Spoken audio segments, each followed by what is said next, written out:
Maybe in the executive session meeting already. So I don't see him online yet. He's allowed an excuse from Hawaii on his anniversary. So I think those are all legit, fair calls. Give me just one moment. Anniversary in Hawaii, if he doesn't call in, it's excused. Yeah, I'll note his attendance because he'll most likely pop in to the executive session. So are we good to go? Yeah. Okay, we're recording. I'd like to call the November 20th, 2024 board meeting to order. I'll ask each commissioner to please respond with a here when I call out their name. Commissioner Doan. Here. Commissioner Duggan. Commissioner Lysick. Here. Commissioner Sanders. Here. And I, of course, am here. I will now close the regular session and the board will convene an executive session. Will the district recorder please read the executive session script? Certainly. An executive session of the board is called under ORS 192.6602E to conduct deliberations to negotiate real property transactions, 192.6602H to consult with counsel concerning the legal rights and duties of a public body with regard to current litigation or litigation likely to be filed, 192.6602I to review and evaluate the employment-related performance of the chief executive officer and of any public body, a public officer, employee, or staff member who does not request an open hearing, and whereas 192.6602F to consider information or records that are exempt by law from public inspection. Okay, so you could just mute.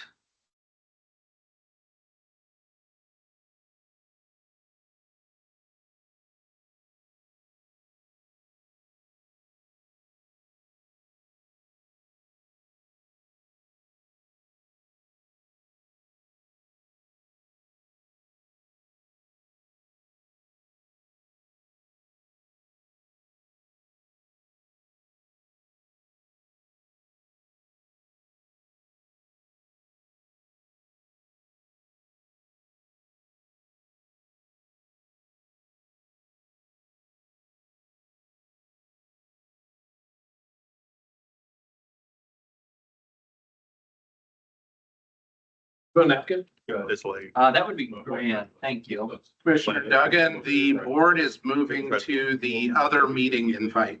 We'll see how that goes. While we're having also work done on the house, and then yeah, Thursday. Thanksgiving for us is usually. Okay, I'll switch over to the executive session. Thank you, Tim.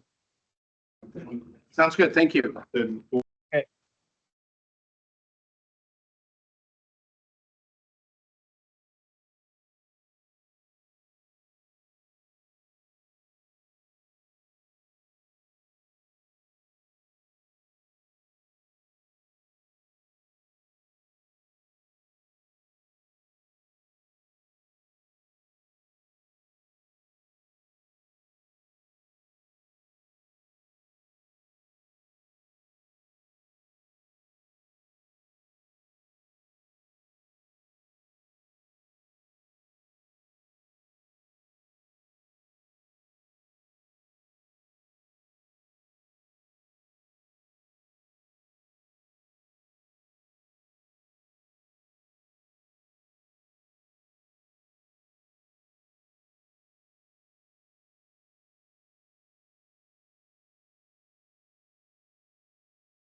Okay. We were gonna go to Mexico to go diving this summer. I might promote we go back to the island. Do you have a favorite island or preferred destination? We go to Kauai a lot. My favorite. Did you hear that it's not? Probably the same reasons. It's quieter, slower, greener. So good service. So many fewer. I know, he's pounding me. He's like, oh, but Really good. I'm like, dude, it's gonna pay. Leave me alone. We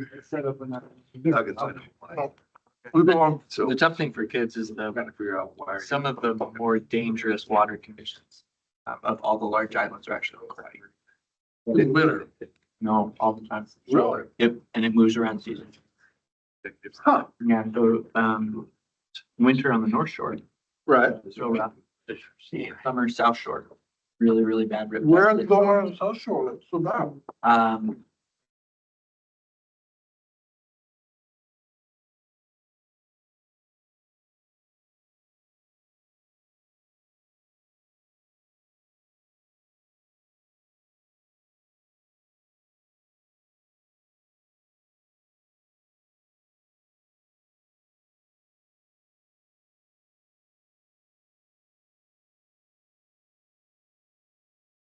But the Cleveland beach area, we don't even. So whenever Sam gives me the thumbs up, Just give me one moment here. Yes, sir.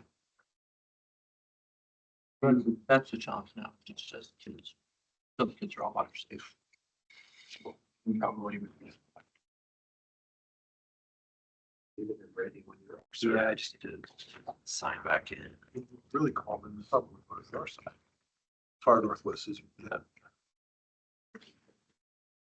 With that lady got her arm bit off by the shark, the circle lady. That's why. I know I'm gonna do a CPO meeting tomorrow night, so you can work until I get it. Thing. Two super. We got a night thing, I'm trying to plan with it. We'll now reconvene our regular board meeting. We'll now hear reports by the Chief Executive Officer and management. Good evening, President Sanders, or President Fisher, Commissioners. We'll have us here.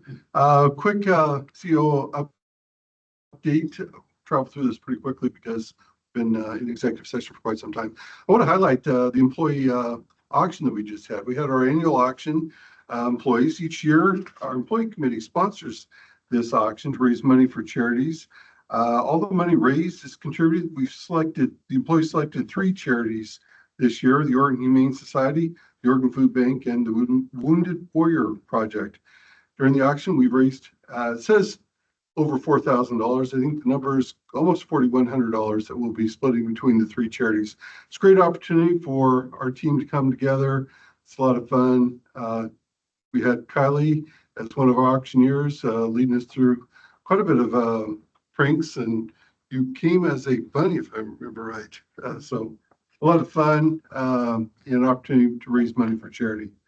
I want to give you a quick update on our customer assistance program, and I've talked about that each time because it actually means quite a bit to our employees, especially in the customer service department, where they've been able to pull this together. But based on the recommendation from the Rate Advisory Commission 2023, Rate Advisory Committee rather, the board adopted our customer assistance program that became effective November 1st, 2024.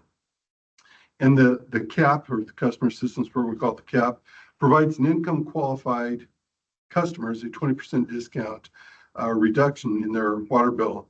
The cap only applies to water, does not apply to their sanitary sewer or their stormwater bill, but nevertheless, it's helpful to our customers who are in financial difficult situations. We've designed the program to minimize the administrative burden both on the district as well as the customers by partnering with Community Action Washington County.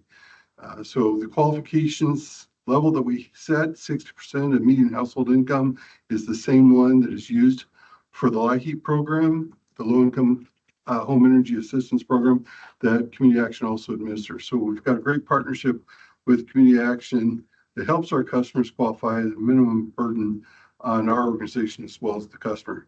So as of November 18th, 2024, we have 25 customers enrolled in the program. There was a lot of effort to get the billing system configured to support that. As we test that and get more confidence in that, we'll increase our outreach, especially in the coming year, to get that number much higher. But we're real happy that that's in place. Appreciate the board's support on that. Quick update. We talked briefly about this in the hallway, but 170th Avenue, right outside here, will be closed for construction. So as of November 18th, the city of Beaverton implement night closures, 7 p.m. on 170th Avenue, in front of the district's office building, for the construction of its North Transmission Line Intertie project. The road construction will be closed from 7 p.m., so it's about 30 minutes ago, reopened at 5 a.m. Tonight, if we need to get you out, we'll go out through the side gates here and get you onto either Merlot Court or Merlot Drive, get you safely out of the district's office. I will say last night I was here after 7 o'clock, it was supposed to be closed and traffic was still accessible. So I think they're working the whole length of the road. We may not have a problem, but if we do, we'll get you out through the gates. The last item is that at the JWC, we've returned to natural stream flows. The fall rains have returned to our region, bringing higher stream flows. The Water Master has lifted the regulation on use of natural stream flows on the 12th River, which is where the JWC gets its water. That means that the release season has officially ended for 2024. We're no longer using stored water from the Barney Reservoir. This year, the stored water with Barney, they went to a one pool. You might remember Pete talked about that, the one pool where they pooled Scoggins and Barney together. So it was successful as well. So bottom line is we're in a new water year. We're off the stored water and things are fine. We've got plenty of capacity to serve our customers. Update on my status. So next week I will actually be on vacation. I'll be doing something that I won't admit in public, has to do with being in we won't go there. Kylie has volunteered to be our AIC for a CEO that period of time. Then on December 4th through the 6th, I'll actually be in Chicago for an event for AWWA, and Justin Carlton, our CFO, will be AIC for that period of time. With that, I'll turn over to Mr. Boone, who will present tonight's director's report. Yes. Maybe ask Andrew this. The bill now that we have the customer assistance program in place, does it clearly indicate that the discount is on the water provision, not just thrown at the bottom as the subtracted number, so you can clearly see that the support is coming from TVWD? Yes. Excellent, thank you. The bill's segregated, it's on the left-hand side. Excellent.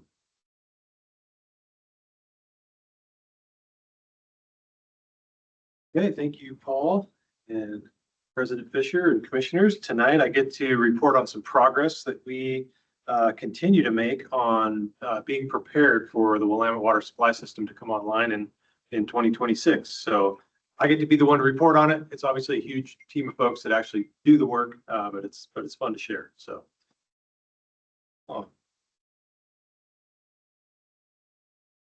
So first I want to give you an update on the staff that we budgeted for in the current biennium that'll help support these future operations.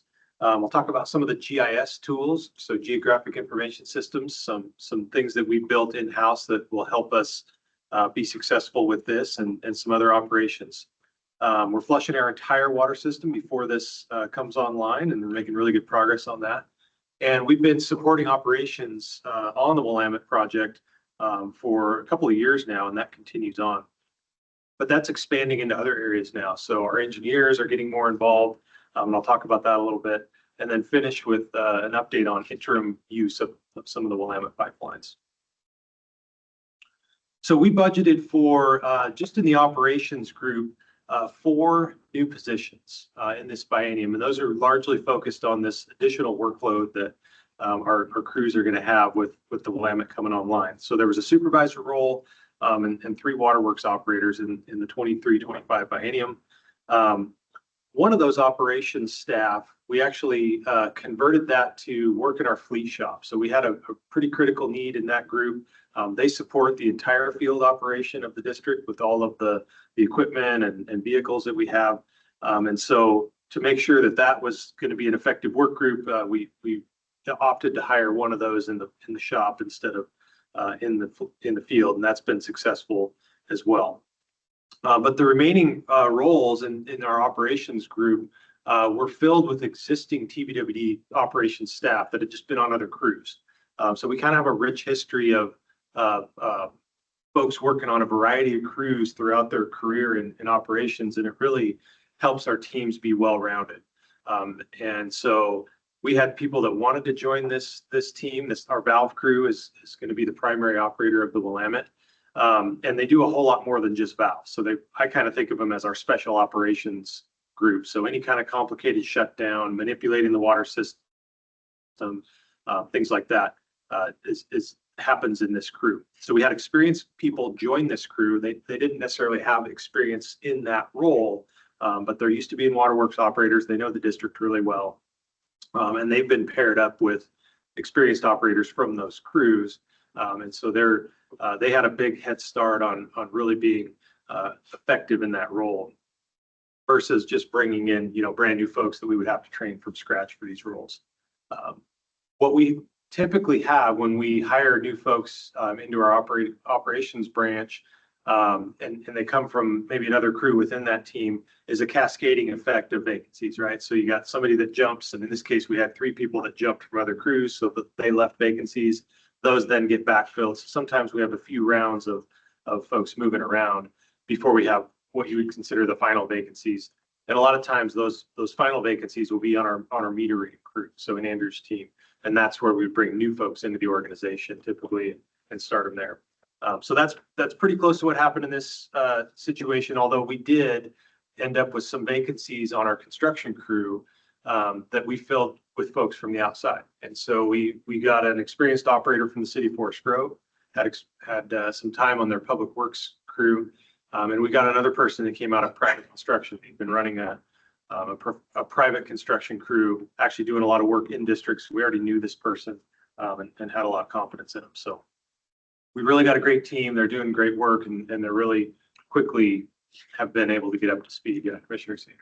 Are they certified distribution operators? Great question.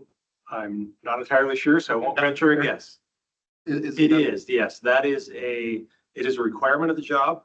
We have 2 years. We give our folks 2 years to get it. We give them a lot of support in getting there. So they need to take some training classes, things like that. We definitely support our folks in doing that. Thank you. Yeah. So I'll talk about some GIS tools that we've got available to us now from our team of GIS folks. And there's a few examples here. I won't get to show all of them, but just in a few screenshots. So the significant thing about this one, so we call this our entry point flow monitor. What we're demonstrating here, and we built on this a lot already, is we were able to build an integration from our GIS system to other sources of information.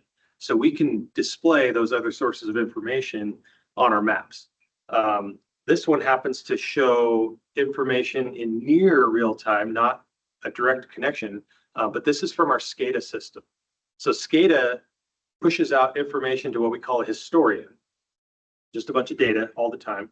And then this tool is able to look at the historian and display the information on the map. So it shows almost instantaneous flow rates at our entry points. And if I was to put this live on the screen, you'd see it change, go up and down. So we're able to use the SCADA data. We can also use our fleet GPS information. We can show where our vehicles are in real time on the map. And we've got some other instances of how this is pretty helpful. One of those other instances of being able to pull data in, and I think you may have seen this in the past a little bit. So we're able to see real-time updates in our computerized maintenance management system. So this is showing work that was done in the water system. In this case, it was flushing. And as soon as the crews finish a segment of pipeline and get it flushed, it changes color on the map, and we can see that progress. This also incorporates a bunch of other statistical analysis on that data. So you can see how much progress our crews have made in flushing our entire water system prior to the Willamette coming online. We're in great shape here. We've got over 400 miles of our 760 total that's done. And we're making good progress through that. And we're actually on track to be done ahead of schedule, which is a good thing because we can go back then and actually reflush some of the more important areas. So the areas that have always seen Portland water and tend to have more of that naturally occurring sediment on the bottom of the pipelines. So just another view of that, some different statistics. You can see some of the, this is all related to flushing, but just the production rate that we're getting through there, some of the volume stats that we've turned over water through the pipelines and the velocities and things like that. So any questions before I move on and talk about some other topics? Okay. Some of the other things our crews have been helping out Dave's team with, water quality sampling and monitoring. So as pipelines get completed and construction wraps up, our folks help gather those samples, get them to the lab. We've got a lot of responsibilities in the field in terms of easements that have been purchased, even land that's been purchased. We've got to maintain that, and our forces are doing that. We work a lot with the WWSS contractors, especially as projects wrap up. So it's our folks that do a final walkthrough, make sure all the valves are operational, that things are accessible. We are responsible for locating these pipelines after they're constructed, and we take ownership of them. So even though they don't all have water flowing through them yet, it's really important that we protect those and get them marked. And if we know that contractors are going to be working nearby and it's a critical operation, maybe a directional drill, we'll actually have folks out there doing a standby to make sure that nothing goes wrong. Lots of filling and flushing operations. And we continue to work with our partners on developing the operations manual for the Willamette. And like I mentioned before, our engineers are starting to get in the mix here. So as we have more infrastructure in the ground and other development happens around that, or changes to the roadway, different types of construction, again, we need to be paying attention to that and coordinating with all of the jurisdictions from Wilsonville all the way up along the pipeline route that would be issuing construction plan approvals or permits or things like that, making sure that they know that we have infrastructure in the ground there and to coordinate with us. So more and more work starting to happen in that arena as well. Sure. And lastly, just an interim use update. So if you recall, we're doing what we call interim use with some of these pipelines. And so that is in the fashion of sending water through them and using them to deliver water to some of the partner agencies. So that provides a couple different benefits. The biggest one is it gets the cement mortar lining inside the pipes to really settle down and not affect the water chemistry anymore. So fresh cement, fresh concrete can raise the pH of water that it comes in contact with. And we want that reaction to slow down and go away. So by putting water through those pipelines, keeping it turned over, provides a lot of benefits to the program, and we'll make that eventual commissioning operation take away some of the risk associated with that, if you will. So we're doing that from the Joint Water Commission South Transmission Line that comes down Tualatin Valley Highway. We're sending water north in the PLW pipeline to Hillsborough turnout at Francis Street. And of course, we send water south to Hillsborough's Blanton turnout and TVWD's turnout at the Richard D. Schmidt Willamette Supply Facility down at 209th and Farmington. So that continues, and like I said, that's provided some benefits to all the partners. And that's all I have. So I'm happy to answer any questions. Is it lime scaling? Is that would happen on the inside of the pipes if they don't have water in them after a while? It's essentially the chemistry that's taking place. Is the lime that's in the fresh cement is dissolving into the water. So yeah. Thank you, Pete. Right. So that concludes the report of the Chief Executive Officer and management staff. We'll now move on to Commissioner Communications. We'll have reports of meetings attended. The commissioners will now report on recent meetings. And we'll start with Commissioner Doan. Well, first I'll say that yesterday was the 59th anniversary of my first motorcycle. And I don't ride anymore, but it's nice. and it was also my half birthday.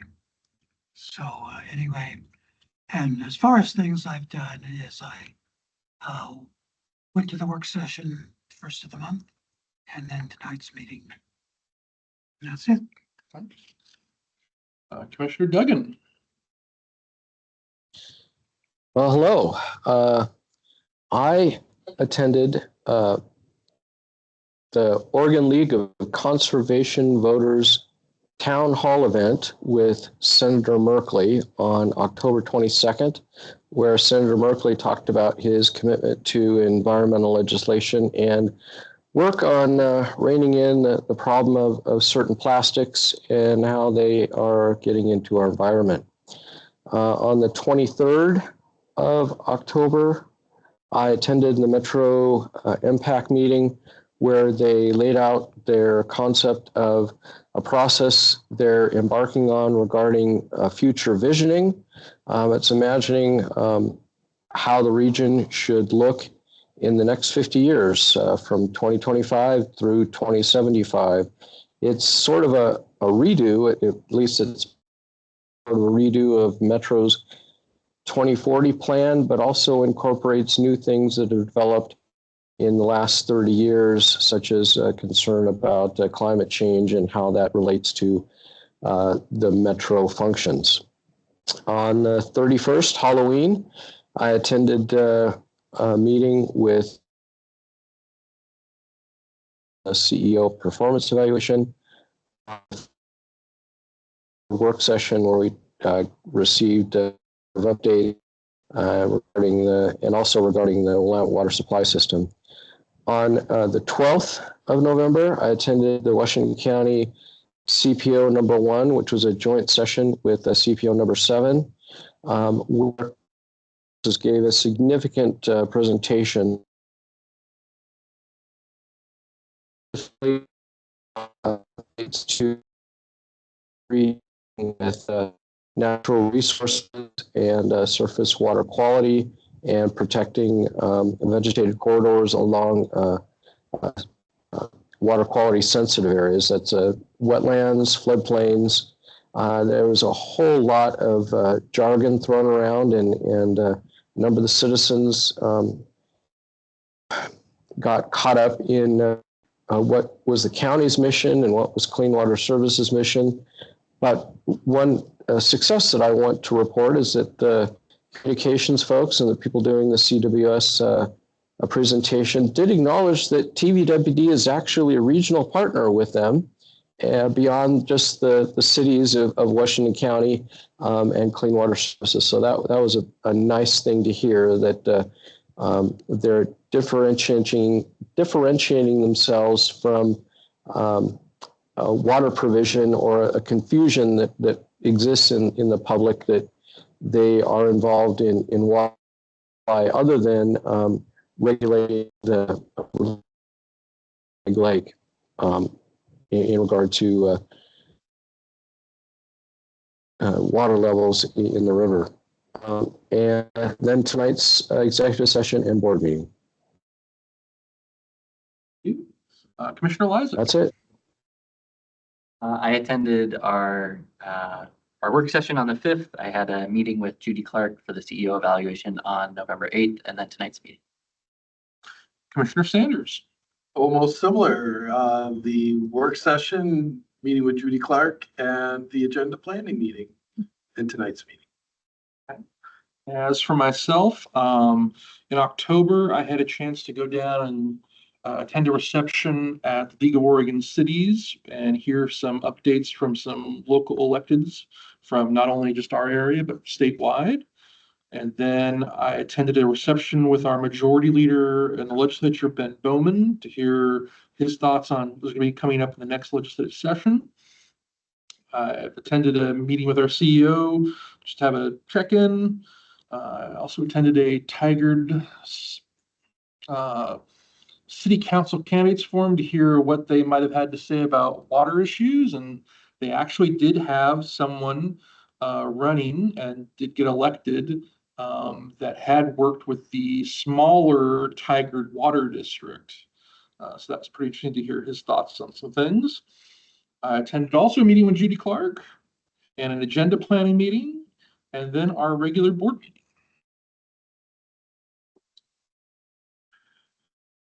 We will now move on to topics to be raised by commissioners. Are there any topics to be raised? No? Public comment time is approaching. Public comment time is set aside for persons wishing to address the board on items on the consent agenda and matters not on the agenda. Additional public comment will be invited on agenda items as they are presented. Do we have any persons who would like to comment? Any? Okay. We'll now move on to the consent agenda. Consent agenda items are considered to be routine and may be enacted in one motion without separate discussion. Any board members may request that an item be removed by motion for discussion and separate action. Any items requested to be removed from the consent agenda for separate discussion will be considered immediately after the board has approved those items which do not require discussion. I move to accept the consent agenda as it sits. Is there a second? Second. Okay. All those in favor, say aye. Aye. Aye. All those opposed? Okay, the Aye. consent agenda is approved.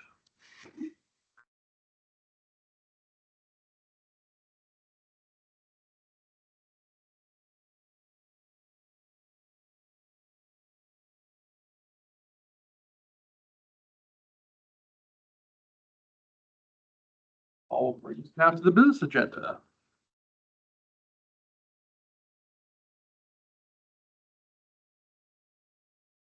Are you ready for me? Yes. Oh, You are. you President and Commissioners.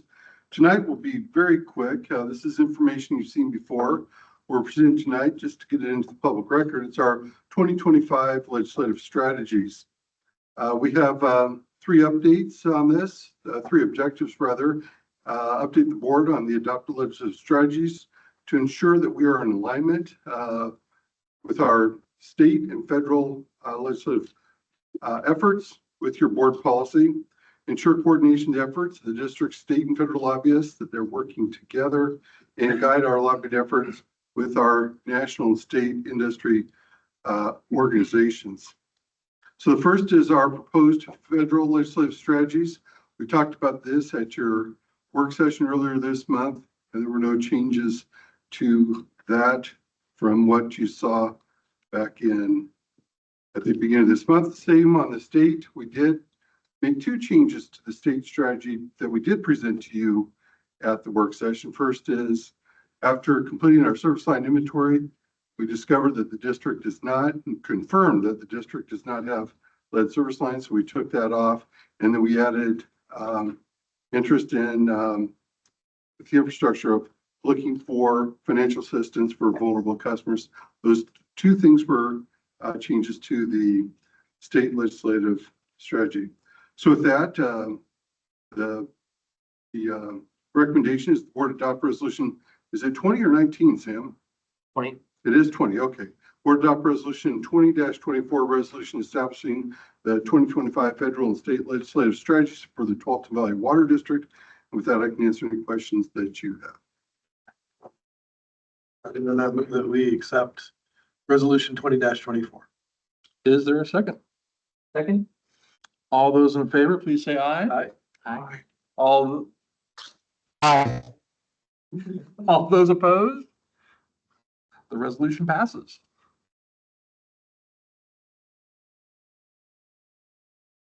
And with that, I will adjourn our meeting. We probably want to check to make sure y'all can get out. And if not, we'll